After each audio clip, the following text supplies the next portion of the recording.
corrieron a lo largo de 30 años.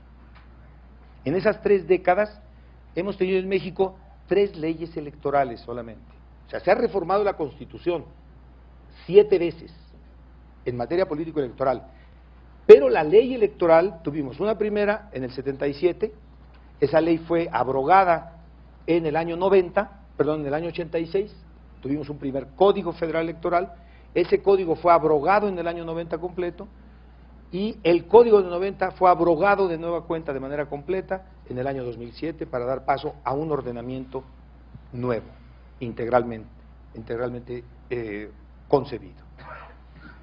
En ese periodo transitó México de un sistema político bajo el predominio de un solo partido, el PRI, a otro de corte multipartidista moderado, con alta competencia entre las 3 principales fuerzas políticas de México. En 1997, por vez primera desde su fundación, y el PRI fue fundado en 1929, pues bien, en 97, por vez primera, el PRI no tuvo mayoría absoluta en la Cámara de Diputados, por vez primera en su historia. Y en el año 2000 perdió la presidencia de México. Y se produjo lo que parecía inimaginable, que un partido que había gobernado a México durante 70 años ininterrumpidos, dejara la presidencia en paz y tranquilidad bajo el mandato de las urnas. Para ilustrar aún más este cambio, en 1988, el entonces partido gobernante, el PRI, tenía los gobiernos de la totalidad de los estados de la República. México tiene 31 estados y el Distrito Federal, que tiene un estatus particular. Todos eran gobernados por el PRI. Hoy el PRI gobierna 19. Otros partidos gobiernan los demás. En 1986, el número de municipios gobernados por la oposición sobraban dedos para contarlos. Hoy en día, prácticamente no hay municipio que no haya tenido ya experiencia de alternancia.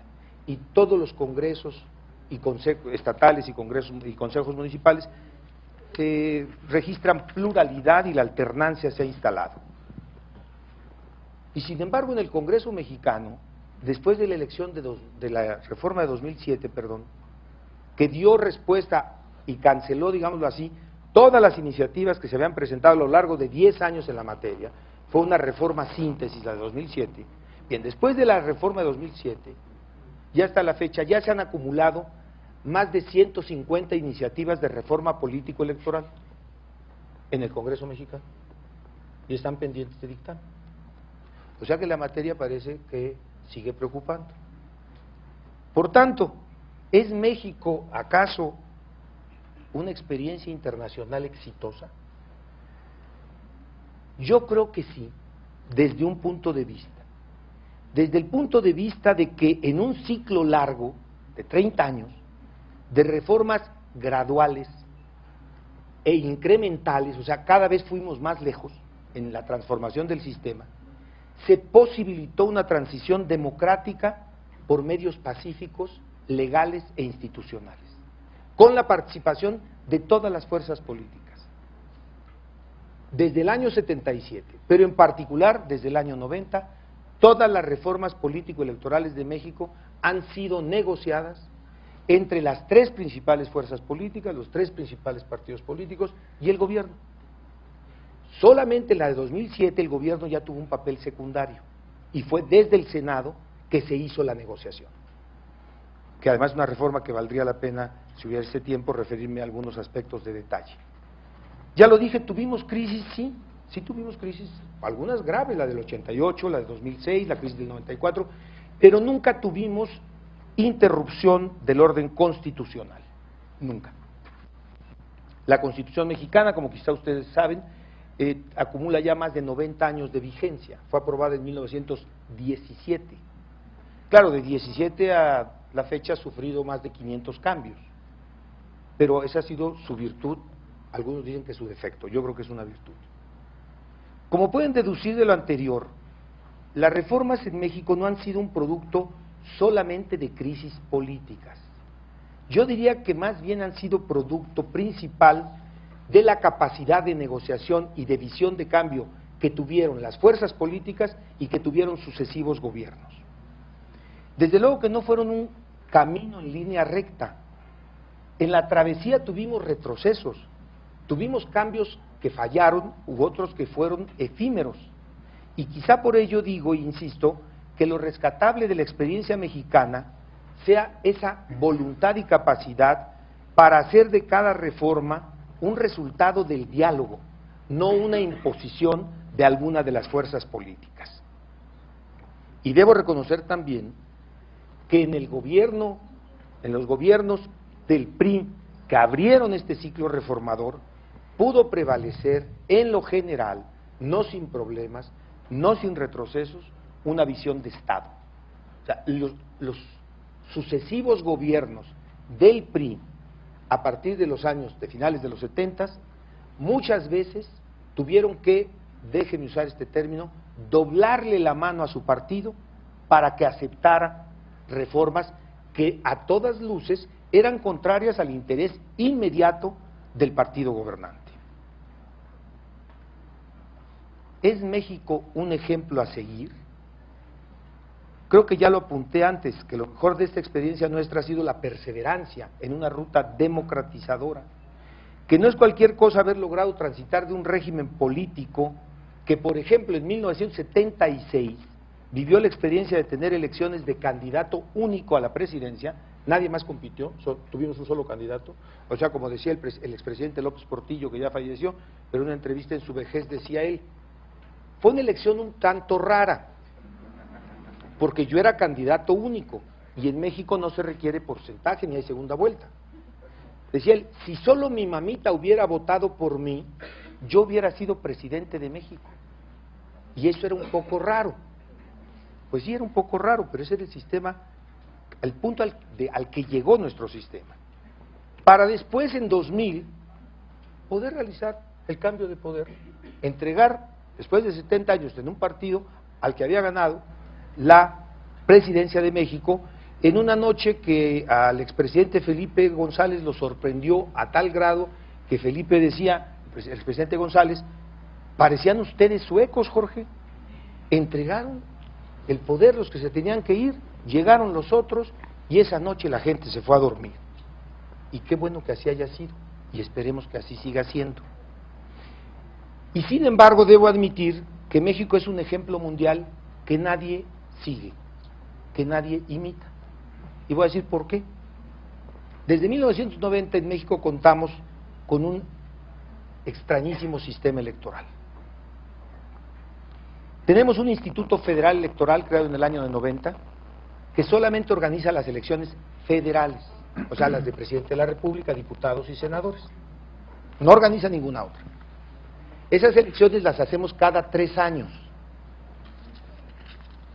Una intermedia, en donde solamente se renueva la Cámara de Diputados, porque los diputados duran 3 años, no hay reelección, y la de diputados, senadores y presidente, porque el Senado dura 6 años, igual que el presidente. Pues ahora en 2012 tendremos elección general. Esas son las elecciones que organiza el IFE. Pero el IFE es una institución permanente, aunque haga elecciones solamente cada 3 años. Para darles una idea, en este año que todavía no iniciamos proceso electoral, el IFE tiene más de 20,000 empleados, 20,000 plazas. Además, porque me están diciendo que tengo que acortar, voy a intentar sintetizar. Tenemos 32 institutos electorales locales. Tenemos un tribunal electoral del Poder Judicial de la Federación especializado solo en la materia electoral. Tiene una sala regional, una sala, superior y 5 salas regionales. Pero además tenemos 32 tribunales electorales locales. El sistema electoral mexicano en este año, el IFE, requiere gasto de operación del IFE. No hay ahí gasto de partidos. El IFE para su sostenimiento este año requiere de poco más de $600 millones. El año que entra, que tenga elecciones, su gasto llegará a un poco más de $1,000 millones. Es lo que cuesta la elección sin partidos, sin partidos. El tribunal cuesta este año alrededor de $170 millones. El año que entra, porque tendremos elección, podría llegar a 180, casi $200 millones. Los institutos locales estatales a los que antes me referí, los 32, el último dato que tengo aproximado es el de 2009, costaron en 2009 360 millones de dólares. Es lo que cuesta nuestro sistema electoral. Cuando era yo subsecretario de Gobernación, me fue a ver, por encargo de PNUD, la viceministra de Sudáfrica. Iban a organizar las primeras elecciones en Sudáfrica y fueron a pedir cooperación. Y entonces me dijo, ¿qué cree usted que podemos hacer de lo que hace México? Y mi respuesta fue muy respetuosa, pero muy directa: depende de cuánto dinero tenga, porque nuestro sistema es una anormalidad, cuesta demasiado. Y quizá la siguiente reforma vaya a tener que ver con empezar a desmontar una pirámide que tuvimos que construir para hacer posible eso que Felipe González llamó la transición de terciopelo. Pero tuvimos que hacerlo y valió la pena visto desde cualquier punto de vista de costo-beneficio. Porque hoy México tiene instituciones electorales sólidas, reconocidas a nivel internacional, que dan asesoría en el mundo y que permiten, sobre todo, lo más importante, que los mexicanos sigamos resolviendo nuestras diferencias en paz, en democracia y a través del voto.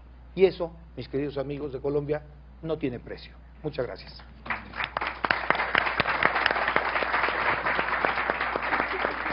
Muchas gracias, doctor Alcocer. Es muy difícil recoger, resumir su muy interesante intervención. Yo simplemente quisiera hacer un par de comentarios. El primero es la proliferación de reformas políticas y electorales, y me pregunto, y quisiera dejar la pregunta en el auditorio, si esta ola continuada de reformas políticas, de las cuales nosotros tampoco somos totalmente ajenos, no se corre el riesgo que no se alcancen a entender, que no se alcancen a implementar, que no se alcance a adaptar la institucionalidad jurídica y política y electoral a esas nuevas reformas cuando ya se están produciendo nuevos cambios. Es decir, si no se corre el riesgo de que se genere inseguridad e inestabilidad